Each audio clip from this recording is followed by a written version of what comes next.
여호와께서 나단을 다윗에게 보내시니 그가 다윗에게 가서 그에게 이르되 한 성읍에 두 사람이 있는데 한 사람은 부하고 한 사람은 가난하니 그 부한 사람은 양과 소가 심히 많으나 가난한 사람은 아무것도 없고 자기가 사서 기르는 작은 암양 새끼 한 마리뿐이라. 그 암양 새끼는 그와 그의 자식과 함께 자라며 그가 먹는 것을 먹으며 그의 잔으로 마시며 그의 품에 누움으로 그에게는 딸처럼 되었거늘 어떤 행인이 그 부자에게 오매 부자가 자기에게 온 행인을 위하여 자기의 양과 소를 아껴 잡지 아니하고 가난한 사람의 양 새끼를 빼앗아다가 자기에게 온 사람을 위하여 잡았나이다 하니 다윗이 그 사람으로 말미암아 노하여 나단에게 이르되 여호와의 살아계심을 두고 맹세하노니 이 일을 행한 그 사람은 마땅히 죽을 자라. 그가 불쌍히 여기지 아니하고 이런 일을 행하였으니 그 양 새끼를 4배나 갚아 주어야 하리라 한지라. 나단이 다윗에게 이르되 당신이 그 사람이라.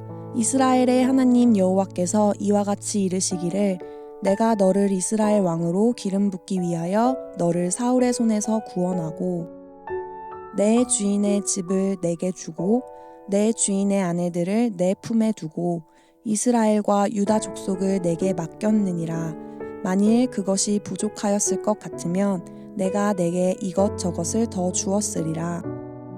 그러한데 어찌하여 내가 여호와의 말씀을 업신여기고 나 보기에 악을 행하였느냐. 내가 칼로 햇사람 우리아를 치되 암몬 자손의 칼로 죽이고 그의 아내를 빼앗아 내 아내로 삼았도다. 이제 내가 나를 업신여기고 햇사람 우리아의 아내를 빼앗아 내 아내로 삼았은즉 칼이 내 집에서 영원토록 떠나지 아니하리라 하셨고 여호와께서 또 이와 같이 이르시기를 보라 내가 너와 내 집에 재앙을 일으키고 내가 내 눈앞에서 내 아내를 빼앗아 내 이웃들에게 주리니 그 사람들이 내 아내들과 더불어 백주에 동침하리라. 너는 은밀히 행하였으나 나는 온 이스라엘 앞에서 백주에 이 일을 행하리라 하셨나이다 하니 다윗이 나단에게 이르되 내가 여호와께 죄를 범하였노라 하매 나단이 다윗에게 말하되 여호와께서도 당신의 죄를 사하셨나니 당신이 죽지 아니하려니와 이 일로 말미암아 여호와의 원수가 크게 비방할 거리를 얻게 하였으니 당신이 낳은 아이가 반드시 죽으리이다 하고 나단이 자기 집으로 돌아가니라. 우리아의 아내가 다윗에게 낳은 아이를 여호와께서 치심에 심히 앓는지라. 할렐루야. 토요일 새벽입니다. 오늘도 새벽 말씀 큐티를 통해서 은혜 충만한 하루 되시기를 바랍니다. 하나님께 영원한 왕조의 언약을 받은 이제 다윗은 하나님께서 허락하신 평안함 속에서 사울과 같은 범죄의 나락에 빠지게 됩니다. 그럼에도 불구하고 다윗이 이스라엘의 이상적인 왕으로 또 하나님께서 영원한 왕조를 허락하신 이유는 하나님의 그 말씀 앞에 회개가 있었기 때문에 그렇습니다. 자신의 죄에 대해 다윗은 통렬한 반성과 인정이 있었습니다. 그리고 기꺼이 죄값을 치르겠다라는 겸허한 그 다윗의 태도가 하나님을 떠난 모습도 있었지만 다시 그 문제를 원점으로 되돌려 놓게 됩니다. 나라는 영원한 왕조에 대한 약속을 다윗에게 전했던 선지자입니다. 그런데 그가 다윗을 찾아와서 비유를 통해서 다윗의 죄를 책망하게 됩니다. 이는 사울에게 기름 부은 사무엘이 사울을 책망했던 모습과 거의 동일한 모습입니다. 나단은 이제 자기를 찾아온 한 행인이 대접하기 위해서 가난한 자의 유일한 암양 새끼를 빼앗아서 대접했던 부자의 이야기를 다윗에게 들려주게 됩니다. 다윗은 이 이야기를 듣고 즉시 분노하며 하나님의 살아계심으로 맹세하고 그는 마땅히 죽을 자라고 선언하게 됩니다. 그리고 그 죄에 대해서 판결을 내리는 것을 우리는 볼 수 있습니다. 그러나 지금 이 이야기는 다윗 자신의 이야기였습니다.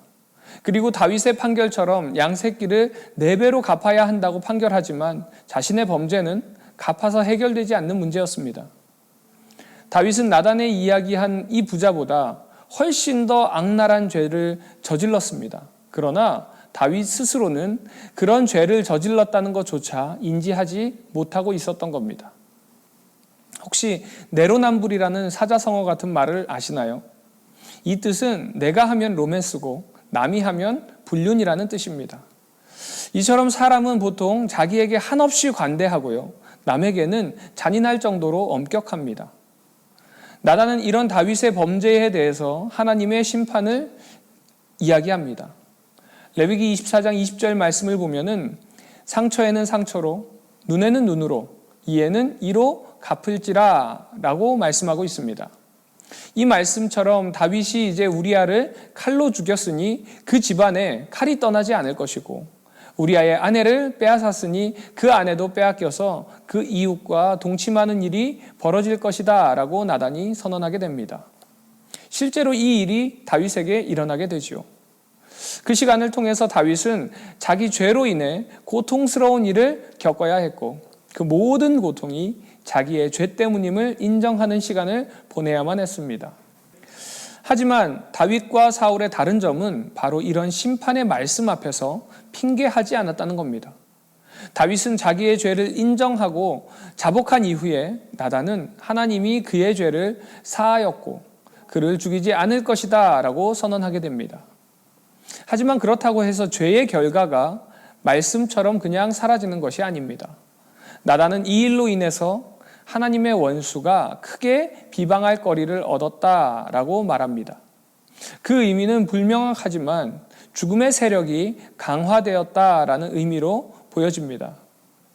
결국 하나님께서는 다윗의 죄를 사하였음에도 불구하고 이제 그 죄로 인한 고통을 겪지 않을 수가 없습니다.